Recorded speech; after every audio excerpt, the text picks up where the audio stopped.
बिस्मिल्लाहिर्रहमानिर्रहीम। अस्सलाम वालेकुम नादरीन, आप यूट्यूब चैनल देख रहे हैं। मैं इमरान खान हूँ। बड़े लंबे अरसे के बाद जमान पार्क में रौनक वापस आई। जमान पार्क के रास्ते बंद कर दिए थे पुलिस ने, और पंजाब में ख़ास तौर पे लाहौर में सुहेल अफरीदी जहाँ जहाँ गए वहाँ पे पहले से पुलिस ने रास्ते बंद किए। हिकमत अमली ये है कि ज़्यादा लोग इकट्ठे ना हो पाए, यानी सुहेल अफरीदी का रास्ता वो रोक नहीं सकते, क्योंकि एक वज़ीर आला को रोकना, एक वज़ीर आला को गिरफ्तार करना या सूबाई वज़रा के साथ ऐसा करना, ये प्रोटोकॉल्स के खिलाफ है। और अगर वो ऐसा करेंगे तो ये एक लिमिट और क्रॉस कर जाएंगे।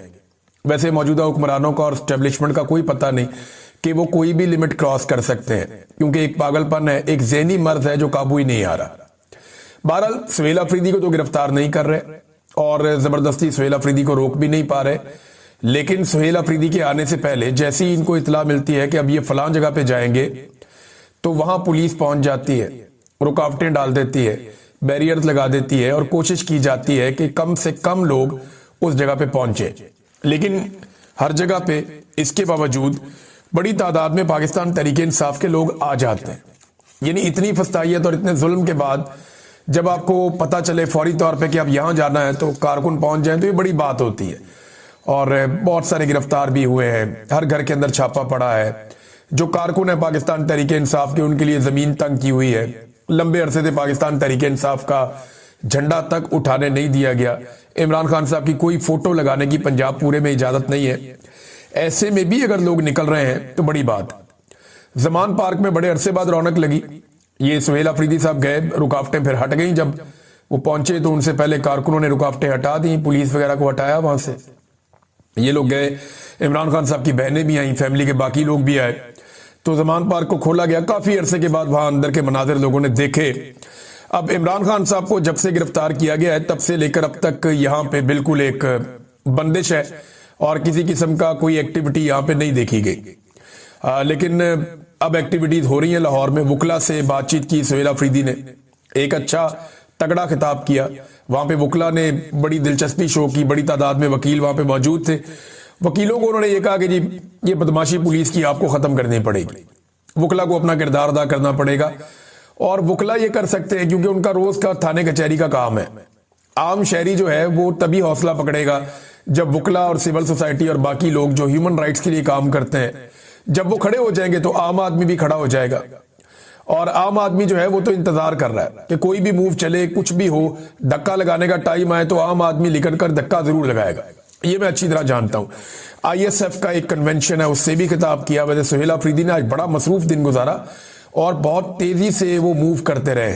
कई जगह पे उन्होंने बहुत सारे बयानात भी दिए और उनका एक चैलेंज है जो बड़ा आज मशहूर हो गया सुहेल अफरीदी का। ये चैलेंज मैं पहले भी कर चुका हूं, मैं भी ये कह चुका हूं कि ये हुकूमत करके देख ले। ये हुकूमत कभी नहीं करेगी। मैंने कई दफा सर्वे करवाई, इसीलिए आसिम मुनीर बामुकाबला इमरान खान, क्योंकि नवाज शरीफ का तो अब बेचारे को तो उसकी अपनी पार्टी के लोग लीडर नहीं मानते। नवाज शरीफ के जो साबिक वज़रा हैं, जो मौजूदा वज़रा हैं, वो आसिम मुनीर को अपना लीडर मानते हैं, वो नवाज शरीफ को अपना लीडर नहीं मानते। आप देखें ना, जब भी कोई बात करता है वो कहता है जी आसिम मुनीर ने ये कह दिया, फील्ड मार्शल ने ये कह दिया, फील्ड मार्शल ने ये फैसला कर लिया, फील्ड मार्शल ने ये खिदमत कर दी, फील्ड मार्शल ने ये तहिया कर लिया, फील्ड मार्शल का ये अज़म है। वो सारे अब ये कहते हैं। माजी में ये नवाज शरीफ की गर्दान करते थे, अभी ये फील्ड मार्शल आसिम मुनीर की गर्दान करते हैं। तो मैंने कई मरतबा आसिम मुनीर को और इमरान खान का मुकाबला कराया। अभी 28,000 वोट पड़े थे, 2 वोट हमें मिले आसिम मुनीर के हक में, बाकी सारे इमरान खान के हक में वोट आए। मैंने आपके साथ शेयर भी किया, अगर आप जाकर देखना चाहें तो आप मेरी वीडियो पर जाकर देख सकते हैं।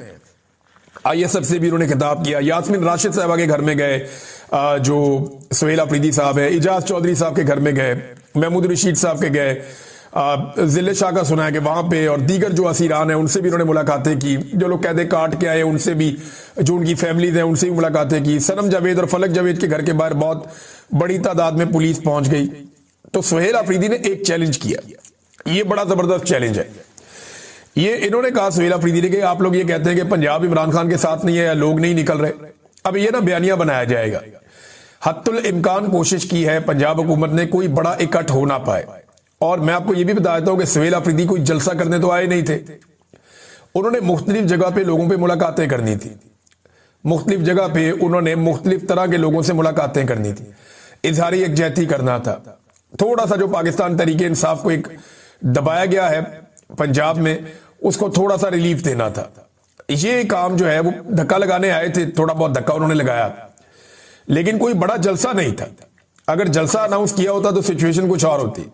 तो कोई बड़ा इकट्ठ, कोई रैली, कोई ऐसी चीज तो उन्होंने अनाउंस की नहीं थी। ये तो आए थे सिर्फ और सिर्फ पॉलिटिकली थोड़ा सा मोटिवेशन के लिए। लेकिन सुहेल अफरीदी ने इसका एक जवाब दिया कि जो लोग ये कह रहे हैं कि आज पंजाब इमरान खान के साथ नहीं खड़ा, मैं अनाउंस करता हूं आज दोपहर के 1 बजे है। ये दोपहर 1 बजे उन्होंने अनाउंस किया। उन्होंने कहा दोपहर के 1 बजे कल रात को मैं जलसा करता हूं, शाम 6 बजे यहां पे, यानी इतवार का दिन होगा। उन्होंने कहा शाम 6 बजे जलसा करता हूं मैं मीनार पाकिस्तान लाहौर में, चैलेंज करता हूं, और आप कल शाम को 6 बजे जलसा करें पेशावर में। आप ग्राउंड का इंतखाब करें, आप नाम लें जगह का, फैसिलिटेट हम करेंगे। जो फैसिलिटी आप यहां हमें देंगे हम आपको वहां देंगे, देख लेते हैं कितने लोग कौन निकालता है। बड़ा जबरदस्त चैलेंज है सुहेल अफरीदी का। भाई नवाज शरीफ तो बहुत बड़ा लीडर है ना, 3 दफा वजीर आजम रहा पाकिस्तान का। फिर सुहेल अफरीदी ने कहा जी अगर आपको डर लग रहा है, परेशानी हो रही है तो ठीक है, 1 हफ्ते का वक्त ले लें, आप 1 हफ्ते के बाद जलसा रख लें। मैं अभी चैलेंज करता हूं सुहेल अफरीदी को, ये अभी तक टाइम ना दें, कल सुबह बता दें, सिर्फ 8 घंटे के नोटिस पे बता दें कि आप शाम को मीनार पाकिस्तान में जलसा कर सकते हैं इमरान खान के नाम पे, और आपको रोकेगा कोई नहीं। ना कोई पुलिस का नाका होगा, ना कोई ज्यादती होगी, ना कोई कंटेनर लगेंगे, ना कोई लाठीचार्ज होगा, ना कारकुन गिरफ्तार होंगे। पूरे लाहौर को इजाजत है, लाहौर के बाहर से कोई नहीं आएगा, आप जलसा कर लें मीनार पाकिस्तान में, दूध का दूध पानी का पानी हो जाएगा। इनको लग पता जाएगा कि अवाम निकल के आती कहां से है। ये तो फस्तायत के जरिए से इन्होंने लोगों को दबाया हुआ है, गोलियां मार मार के, कत्ल कर करके, गिरफ्तार कर करके, घरों का सामान तोड़ तोड़ के, ये चीजें करके इन्होंने लोगों को दबाया हुआ है। तो लोगों को एक हद तक दबा सकते हैं ना, जिस दिन लोगों को पता चला कि आज लोग हैवी हो गए हैं या लोग हावी हो सकते हैं या कोई तहरीक चल पड़ी है, तो लोग निकल कर ऐसा धक्का मारेंगे कि ये आपको नजर भी नहीं आएंगे बरतानिया से पहले। मैं इनको अच्छी तरह जानता हूं। तो सुहेल अफरीदी ने चैलेंज किया, इस चैलेंज का जवाब अभी तक किसी ने दिया नहीं।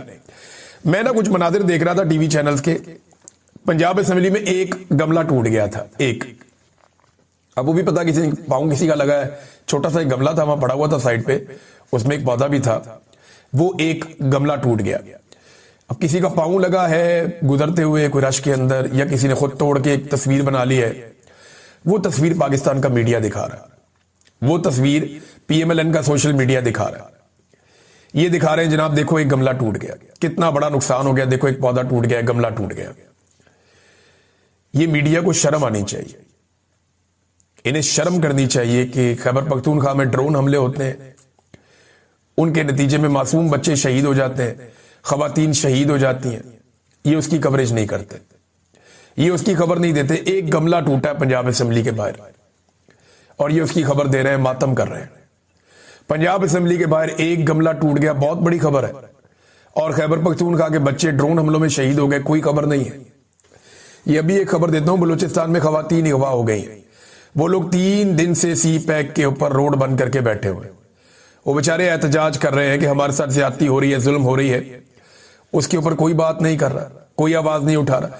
ये बलूचिस्तान का इलाका केच में हामला खातून हानी दिलवाश, 17 साल लड़की खैरुन्निसा वाहिद और फरीद एजाज की जबरी गुमशुदगी हुई है।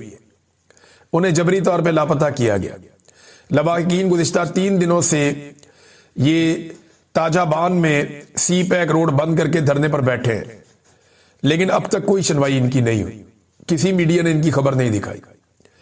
उधर ड्रोन हमले हो जाते हैं कबायलियों पे, बलूचिस्तान में जबरी गुमशुदगियां हो जाती हैं, पाकिस्तान के मीडिया के लिए ये कोई खबर नहीं है। इमरान खान को गंदा पानी दिया जाता है वजू करने के लिए, ये कोई खबर नहीं है, वो साबिक वजीर आजम है। लेकिन ये बहुत बड़ी खबर है कि पंजाब असेंबली के बाहर पड़ा हुआ एक गमला टूट गया। अंदाजा करें आप मीडिया की 2 नंबरी की, ये रातिब खोर मौलवी और ये इस किस्म का मीडिया, ये पाकिस्तान के सबसे बड़े मुजरिमों में से एक मुजरिम है। इन्होंने हमेशा पाकिस्तान की एस्टेब्लिशमेंट को गंदे कामों में सपोर्ट किया है और अब तक लगातार गंदे कामों में ये सपोर्ट करते चले आ रहे हैं। अब मुज़ाकरात के हवाले से हुकूमत ने जो ऑफर दी, उसके बाद पाकिस्तान तहरीक इंसाफ ने, क्योंकि इमरान खान की बहनों ने कहा कि 4 नवंबर को और 2 दिसंबर को इमरान खान ने वाज़े पैगाम दिया था कि PTI बतौर जमात फॉर्म 47 की जाली हुकूमत से किसी किस्म के कोई मुज़ाकरात नहीं करेगी। ये उज़मा खानम ने कहा कि जनाब हमने तो मुलाकात नहीं करनी, को मुज़ाकरात नहीं करने उनके साथ जाली फार्म 47 की हुकूमत से। लेकिन साथ ही साथ इमरान खान साहब ने महमूद अचकज़ई साहब को मुज़ाकरात के हवाले से टास्क दिया हुआ कि वो अगर करना चाहें तो वो कर सकते हैं। अगर पीएमएलएन वाकई संजीदा है तो महमूद खान अचकज़ई को बुलाकर मिल ले, नवाज शरीफ से उनकी मुलाकात करवाए और फिर उनको इमरान खान से मिलने दे, तो दूध का दूध और पानी का पानी हो जाएगा। लेकिन इनकी नीयत नहीं है। इन्होंने अखबारों में खबरें छपवाई हैं। अंसार अब्बासी साहब ने खबर छापी है कि जनाब हुकूमत ने यह कहा है जनाब मुज़ाकरात तो हम करेंगे, लेकिन 8 फरवरी 2024 के इलेक्शन में कोई बात नहीं होगी। और पाकिस्तान की तारीख की सबसे बड़ी डकैती है, पाकिस्तान की तारीख का सबसे बड़ा धांधला है। ऐसी धांधली तो जब पाकिस्तान 2 टुकड़े हुआ था, मशरकी पाकिस्तान अलग हो गया था, उस वक्त भी इस बड़े पैमाने पर धांधली नहीं की गई थी जिस बड़े पैमाने पर धांधली 8 फरवरी 2024 को की गई है। तो 8 फरवरी 2024 की धांधली के बाद जो जाली मैंडेट पे एक हुकूमत बनाई गई, एक तो उसके पास तो इख्तियार ही नहीं है कि वो मुज़ाकरात करे, उसका तो मैंडेट ही नहीं है। लेकिन अगर फिर भी मुज़ाकरात करने हैं तो वो कहते हैं जी कि इलेक्शन पे बात नहीं करनी, इलेक्शन के हवाले से कोई बात नहीं सुनी जाएगी और ना ही नए इलेक्शन करवाए जाएंगे। जबकि पाकिस्तान तहरीके इंसाफ की वादे शराइत में से, या जो तहरीके तहफ़्फ़ुज़ आईन पाकिस्तान है उनकी जो वादे शराइत है उनमें से जो वाहिद शर्त है वो यही है कि नए इलेक्शन करवाएं, आप इलेक्शन कमिश्नर को तब्दील करें, नए इलेक्शन करवाएं और आ जाएं आईन के ऊपर बात करने बैठ के। तो मुझे नहीं लगता कि ये हुकूमत ऐसा करेगी। नजम सेठी ने भी ये कहा, हुकूमत के जितने करीबी लोग हैं वो बड़ा वजाहत के साथ ये कह रहे हैं हमें मुज़ाकरात इस वक्त सूट नहीं करते, क्योंकि अगर हुकूमत ने मुज़ाकरात किए तो जाली इलेक्शन पे भी बात होगी, एस्टेब्लिशमेंट के घटिया किरदार के ऊपर भी बात होगी कि ये किरदार खत्म किया जाए, ये किरदार बंद किया जाए और एस्टेब्लिशमेंट अपनी आईनी हुदूद में वापस जाए। अब ये चीजें मौजूदा हुकूमत को सूट नहीं करती और ना ही आसिम मुनीर को सूट करती हैं। तो आसिम मुनीर इनको इजाजत नहीं देंगे मुज़ाकरात की और ये मुज़ाकरात करेंगे नहीं। और मैं कई मरतबा ये कह चुका हूं, आज फिर ये कह देता हूं कि आसिम मुनीर जब तक मौजूद है अपनी सीट पे, इमरान खान को कभी बाहर नहीं आने देंगे और पाकिस्तान तहरीके इंसाफ के लिए कभी भी वो हालात को नॉर्मल नहीं होने देंगे। उसकी वजह यह है कि इसके अंदर उनको अपनी तबाही नजर आती है और जो कुछ वो कर चुके हैं अब उनके पास पीछे हटने का रास्ता नहीं है। अगर आसिम मुनीर को किसी मौके पर यह करना पड़ा तो याद रखिएगा वो शदीद तरीन दबाव में और परेशानी में ये करेंगे, अदरवाइज वो ये कभी ना करेंगे ना होने देंगे। लिहाजा पाकिस्तान के बाहर से ओवरसीज पाकिस्तानी सोशल मीडिया और जितनी भी इंसानी हकूक की तंजीमें हैं वो अपना दबाव बनाएं और पाकिस्तान के अंदर से एक अवामी तहरीक जो बड़ी और तगड़ी हो वो खड़ी की जाए। तो आसिम मुनीर साहब से ये जबरदस्ती काम करवाया जा सकता है, अदरवाइज वो कभी भी ये काम नहीं करेंगे। नाज़रीन, ये तो है मुज़ाकरात का मामला। अब मुज़ाकरात हमेशा हुकूमत तब ऑफर करती है जब तहरीक का टाइम आता है। अभी 1-1.5 महीने जो है, 1.5-2 महीने, ये वो टाइम है जब आप तहरीक की तैयारी करते हैं। फरवरी के एंड में या मार्च में हमेशा तहरीक चलती है। तो अब ये 1.5-2 महीने में हुकूमत मुज़ाकरात में एंगेज करना चाहती है ताकि लोग कंफ्यूज हो जाएं कि जी मुज़ाकरात चल रहे हैं तो हमें तहरीक बनाने की क्या जरूरत है। लेकिन एक तहरीक पाकिस्तान तहरीके इंसाफ के जिम्मे लगी है। अब देखना यह है कि सुहेल आफरीदी और उनके साथी जो स्ट्रीट मूवमेंट है उसकी टेक्निकलिटीज में कैसे जाते हैं। याद रखिएगा कि अभी तक वो जो कर रहे हैं ये ऑप्टिक्स है, ये एक मोटिवेशन है, ये पाकिस्तान तहरीके इंसाफ को ऑक्सीजन देने के मुतरादिफ है। लेकिन जो स्ट्रीट मूवमेंट होती है वो बिल्कुल एक डिफरेंट चीज है। उसके लिए आपको हर आदमी को टच करना पड़ता है, हर गली में, मोहल्ले में, हर गली कूचे में, हर गांव में, बाजार में, हर यूनिवर्सिटी में, कॉलेज में, स्कूल में, हर दफ्तर में, इदारे, आपको हर जगह पे लोगों को टच करना पड़ता है, आपको अपना पैगाम पहुंचाना पड़ता है। और ये पैगाम पहुंचता है एक ऑक्टोपस के अंदाज में। ऑक्टोपस एक सिस्टम का नाम है, वैसे तो एक जानवर है, आप सब जानते हैं वो ऑक्टोपस है। उसका एक सर होता है, बहुत सारे पांव होते हैं, तो वो आगे उसकी शाखें बढ़ती जाती हैं, बढ़ती जाती हैं, बढ़ती जाती हैं। तो इस तरीके से ये पैगाम फैलता है और जो पैगाम एक आदमी के पास से निकलता है वो हजारों लोग बाद में फैला रहे होते हैं और उसके बाद लाखों लोग फैला रहे होते हैं और करोड़ों लोगों तक वो पैगाम पहुंचता है। तो इस तरीके से ये एक जो स्ट्रीट मूवमेंट है वो बनती है। अब वो टेक्निकली जब बनेगी तो हम आपको रिपोर्ट करेंगे। नाजरीन, यूएई के सरबराह शेख साहब जो है वो पाकिस्तान तशरीफ लाए, उनका निजी दौरा है, शिकार खेलने आए वो और वो इंजॉय करेंगे। लेकिन पाकिस्तानी हुक्मरानों ने उसको एक ऑफिशियल दौरा बनाने की कोशिश की। अब खबर ये आ रही है कि यूएई ने अपने पैसे वापस मांग लिए, ये आप अंदाजा करें। इन्होंने पैसे देने यूएई के। पाकिस्तान की हुकूमत ने यूएई के पैसे रखे हुए हैं अपने पास, अपने बैंक के अंदर, क्योंकि ज़र मुबादला के ज़खायर में इनके पास तो पैसे है नहीं। तो इन्होंने दोस्त मुल्कों से लेकर, कुछ सऊदी अरब से लेकर रखे हुए हैं, कुछ चाइना से लेकर रखे हुए हैं, कुछ यूएई से लेकर रखे हुए हैं। तो यूएई ने अपने पैसे वापस मांगे कि जनाब साढ़े पैसे वापस करो। तो इस पे अब इसहाक डार साहब ने बताया जी कि पैसे तो हम वापस नहीं कर रहे, हमने उनसे दोबारा दरखास्त की है कि आप रोल ओवर कर दें, मेहरबानी करें। तो अब वो इस शर्त पे कर रहे हैं कि हम उन्हें शेयर्स दे रहे हैं अपने इदारों में, यानी जो पैसा यूएई ने पाकिस्तान के पास रखवाया था वो पैसा पाकिस्तान यूएई को वापस करने में नाकाम हो गया। अब उस पैसे के बदले में पाकिस्तान अपने असासे यूएई को दे रहा है। सादा बात यह है, जब भी कोई मुल्क आपको पैसा देता है तो वो इस बुनियाद पे देता है कि या तो आप उसका पैसा मुकर्ररा वक्त में वापस करेंगे और उसके ऊपर जो सूद बनता है वो भी आपने वापस देना होता है। लेकिन हमारे दोस्त ममालिक हैं तो मेहरबानी कर देते हैं, तो जो भी आपके पास पैसा रखवाता है वो पैसा आपने वापस करना होता है। अगर वो पैसा आप वापस नहीं करते तो आपकी सॉवरेन गारंटी होती है, फिर आपने उस पैसे के बदले में कोई ना कोई असासे उनको देने होते हैं। अब ये वो असासे देने का टाइम आ गया। इसहाक डार साहब कहते हैं जी फौजी फाउंडेशन के शेयर भी दिए जाएंगे और बाकी शेयर भी उन्हें दिए जाएंगे। ये जो पैसा यूएई का हमारे पास मौजूद है, पैसा तो हम वापस नहीं दे सकते, लेकिन अब पाकिस्तान के मुख्तलिफ इदारों में यूएई को शेयर्स दिए जाएंगे। मतलब ये है कि ये है इनकी टोटल डिप्लोमेसी, ये है इनकी टोटल खारजा पॉलिसी कि ये कह रहे थे कि बड़ा कामयाब दौरा हुआ, ये कहते हैं जी हमारे बड़े जबरदस्त ताल्लुकात हैं, वो अपने पैसे वापस मांगते हैं, ये उन्हें कहते हैं जी पैसे नहीं है, वो इन्हें कहते हैं जी पैसे नहीं है तो फिर कुछ दो हमें, तो इसके बदले में कहते हैं जी हमारे फलाने फलाने इदारे बहुत अच्छे चल रहे हैं, उसके अंदर आप मलकियत ले लें। तो अब ये जितने पैसे उनको देने थे उसके बदले में उनको कुछ और देंगे। अब वो क्या क्या देंगे ये आपको शायद पता चले और शायद आपको बताया ही ना जाए। अब नाज़रीन, सादी सी बात जो पीआईए वाली है ना, वो सादी तरीन बात तो ये है मेरी नजर में, पीआईए पर पाकिस्तान की फौज के जो कारोबारी अफराद हैं उनकी नजर थी, जो कारोबार चलाते हैं फौज का, उनकी नजर थी पीआईए के ऊपर कि जबरदस्त इदारा अगर काबू आ जाए 10 अरब में, और वो उसे ओने पोने खरीदने में कामयाब हो गए। बस बराह रास्त बोली में उन्होंने हिस्सा नहीं लिया, लेकिन पीआईए जो है वो अब पाक फौज का ही है और फौज का जो ज़ेली इदारा है फौजी फाउंडेशन, अब ये उनके ज़ेरे असर चलेगा। फौजी फर्टिलाइजर कंपनी जो है वो पीआईए को चलाएगी, ड्राइविंग सीट पे वही होंगे, वही इसको कंट्रोल करेंगे। नजम सेठी ने भी ये बात की, बाकी ने भी की कि फौज चाहती तो बराह रास्त बोली का हिस्सा बन जाती, लेकिन उन्होंने कहा कि शर्मिंदगी होगी, प्रोपेगेंडा होगा, लिहाजा उन्होंने आगे किसी और को कर दिया। जब उन्होंने खरीद लिया तो फौज उसके अंदर शामिल हो गई, अब फौज ही उसे कंट्रोल करेगी और कोई उसे कंट्रोल नहीं करेगा। तो नाजरीन, पाकिस्तान का एक इदारा पाकिस्तान के दूसरे इदारे ने कंट्रोल कर लिया और काबू कर लिया। तो पीआईए जो पाकिस्तान की एक एयरलाइन थी वो अब एक इदारे की एयरलाइन बन गई है और वो उसे कंट्रोल करेंगे, वो उसको मुनाफा बख्श बनाएंगे, वो उससे फायदा उठाएंगे। पाकिस्तान तहरीके इंसाफ ने अपने आप को अलग कर लिया उस स्टेटमेंट से जो ब्रेडफोर्ड में एक एहतजाज हो रहा था और वहां पे बद्दुआएं देने वाली एक खातून थी, वो खातून के स्टेटमेंट से पीटीआई ने अपने आप को अलग कर लिया। उन्होंने कहा जी देखिए, इस वक्त एक नया डाटा मिफ्ता इस्माइल साहब ने भी इसको शेयर किया, बाकी लोग भी शेयर कर रहे हैं। इस डाटा के मुताबिक अगर पाकिस्तान में आप गुर्बत की शरह को 8,500 रुपए कमाने वाले शख्स के ऊपर फिक्स कर दें कि जो आदमी 8,500 रुपया महाना कमाता है, मुझे बताएं कि एक घर वालों का गुजारा 8,500 में हो सकता है?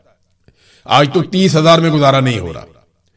तो 8,500 रुपए से कम आमदन वाले जो पाकिस्तान में हैं वो 30% हैं। अब आप अंदाजा कर लीजिए कि गुर्बत कहां पहुंच गई है। अगर इसको आप 10,000 पे ले जाएं तो ये 35% हो जाएंगे, अगर आप इसको 15,000 पे ले जाएं तो ये उससे ज्यादा हो जाएंगे, और अगर आप इसको 30,000 पे ले जाएं तो इनकी तादाद तो 60% तक पहुंच जाएगी। तो पाकिस्तानियों का तो इन्होंने बेड़ा गर्क करके रख दिया है। ये है हकीकत जो मैं आपके सामने रख रहा हूं। ताजिरों ने एक प्रेस कॉन्फ्रेंस की है और वो ये कहते हैं कि बाजारों में जो खरीदो फरोख्त है वो 70% तक कम हो चुकी है। यही तो वजह है कि हुकूमत टैक्स इकट्ठा नहीं कर पा रही। कोई चीज बिकेगी तो उसके ऊपर टैक्स हुकूमत के पास जाएगा ना। जितना पैसा सर्कुलेट करेगा, चीजें बिकेंगी, खरीदी जाएंगी, उतनी दफा हुकूमत के पास टैक्स जाएगा। जब चीजें बिक नहीं रही, कारोबार ही नहीं हो रहा, लोग खरीदो फरोख्त कर ही नहीं रहे, उनकी कमर टूट गई है, तो फिर हुकूमत के पास पैसा कैसे जाएगा? तो फिर हुकूमत ने पैसा ऐंठने के लिए जो तरीकाकार बनाया, वो कभी पेट्रोलियम के ऊपर लेवी लगाते हैं, आगे बताता हूं मैं आपको। बहरहाल पहले आप जो ऑल पाकिस्तान अंजुमन ताजरान के जो सदर हैं अजमल बलोच, उन्होंने इस्लामाबाद में आकर ताजर तंजीमों के रहनुमाओं के साथ एक प्रेस कॉन्फ्रेंस की तंग आकर, और उन्होंने कहा कि 70% कमी आ चुकी है बाजारों में खरीदो फरोख्त में। 70%। 12 करोड़ शहरी कुव्वते खरीद से महरूम हो चुके हैं। ये सिर्फ हम नहीं कह रहे, ये IMF कह रहा है। हमने 70 साल तारीख में कभी इतनी मुश्किलात नहीं देखी जितनी मुश्किलात हम अब देख रहे हैं। ये ताजरों ने असल कहानी आपको सुनाई, लेकिन जो सहाफी मिलकर आए हैं वो आपको कोई और वारदात डालेंगे। आपको पहले से पता हो कि आपको कौन सा चूरन बेचा जाएगा। मैं बात कर रहा था लेवी के ऊपर, तो जनाब लेवी की मद में अवाम की जेबों से 4000 अरब रुपए से जायद की वसूलियां की जा चुकी हैं। यानी 2022-23 में जब यह हुकूमत बनी तो इन्होंने 580 अरब रुपए वसूल किए थे। फिर जनाब 23-24 के अंदर इन्होंने 1019 अरब रुपए वसूल किए। फिर 24-25 में 1220 अरब रुपए वसूल किए, और 25-26 के पहले 9 महीनों में इन्होंने 1205 अरब रुपए वसूल कर लिए। आप अंदाजा करें कि लेवी की मिकदार और अवाम की जेबों पर डलने वाला जो डाका है उसकी मिकदार में इजाफा ही होता चला जा रहा है। यह भी नाज़रीन एक खबर, और एक और खबर आपको देता हूं कि अगर इतने ही अच्छे मुआशी हालात हैं तो पाकिस्तान से सरमाया बाहर क्यों जा रहा है। मोहसिन नकवी ने अपने मुंह से कहा कि 100 अरब डॉलर गुज़िश्ता चंद साल में पाकिस्तान से बाहर चले गए। इन्हीं के दौर में, आसिम मुनीर साहब के दौर में, पाकिस्तान से बाहर 100 अरब डॉलर पाकिस्तानी लेकर चले गए। और ये वो पैसा है जो इलीगल तरीके से गया। जो लीगल तरीके से गया वो अलग है। एयरपोर्टों के ऊपर पाबंदियां लगी हुई है कि पाकिस्तान छोड़कर कोई आदमी बाहर ना जाए। इसके बावजूद बेहतर मुस्तकबिल और रोजगार की तलाश में इस साल के पहले 4 महीनों में 2.5 लाख से जायद पाकिस्तानी बैरून मुल्क मुंतकिल हो गए। अब ये ऐसा नहीं है कि सारे के सारे मजदूरी करने चले गए। इनमें 1078 डॉक्टर हैं, इसमें 2000 इंजीनियर हैं, 419 नर्सेज हैं, 1650 अकाउंटेंट्स हैं, 9500 कुक्स हैं, 1235 इलेक्ट्रीशियंस हैं, 818 मैकेनिक्स हैं, 550 कंप्यूटर माहिरीन हैं, और 1.5 लाख मजदूर इसमें शामिल हैं। ये पाकिस्तान के साथ हो रहा है। एक तरफ आपको पाकिस्तान की मिलिट्री एस्टेब्लिशमेंट सहाफियों पर दबाव डालकर एक अलग पाकिस्तान की पिक्चर दिखाएगी, और दूसरी तरफ जो रियल पिक्चर है वो आपको पाकिस्तान के अंदर से जनरेट होने वाले आदादो शुमार दिखाएंगे। एक और कार्रवाई पाकिस्तान में डाली जा रही है। वो कार्रवाई अंसार अब्बासी साहब ने रिपोर्ट कर दी। हालांकि अंसार अब्बासी साहब नॉर्मली ऐसी चीजें रिपोर्ट नहीं करते, लेकिन मैं रियाजुल हक साहब की वॉल से ये खबर आपको पढ़ के सुना रहा हूं। आइंदा से जो वफाकी ऑडिट रिपोर्ट है, यानी अब ये चीजें कैसे छुपाएंगे।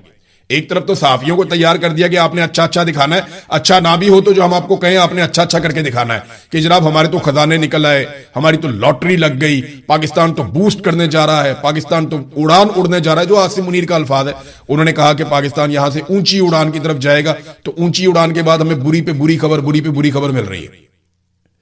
तो ऐसा लगता है कि ये लोग जमीनी हकायक से आगाह नहीं है। तो जमीनी हकायक क्या है? हालात यहां तक पहुंच गए हैं कि जो वफाकी ऑडिट रिपोर्टें बनती हैं, जिसके लिए बाकायदा इदारे मौजूद हैं जो काम करते हैं, वफाकी ऑडिट रिपोर्ट में से बदउनवानी, बद इंतजामी और फजूल अखराजात और माली खिलाफ वर्जियों के जो मजमूई आदादो शुमार है वो अब शामिल नहीं किए जाएंगे। वो कहते हैं जनाब हमने अब आदादो शुमार ही नहीं डालने, जो चीजें गलत हो जाए उनको बताना ही नहीं है कौम को, और उनके मजमूई आदादो शुमार हम इसलिए नहीं बताएंगे कि उनको इकट्ठा करके ये बताया जाता है जनाब ये देखें कौम का पैसा जाया हो गया। तो अब इस किस्म की वारदातें डाली जा रही हैं। ये अभी मैंने आपको सिर्फ 4 एग्जांपल्स दी हैं, और ये चारों का डाटा आज ही आया है। महंगाई का डाटा इसके अलावा, और इनकी अय्याशियों का डाटा इसके अलावा, कि जितना पैसा ये अपनी जात के ऊपर और अपने फिरने टुरने के ऊपर खर्च कर रहे हैं। तो सिर्फ ये टारगेट नहीं दिया गया सहाफियों को। आप हैरान हो जाएंगे, कुछ सहाफी जो जमहूरियत के लिए आवाज उठाते थे, आजादी इज़हार राय के लिए आवाज उठाते रहे हैं, आइंदा भी उठाते रहेंगे, लेकिन उनके ऊपर बड़ा शदीद दबाव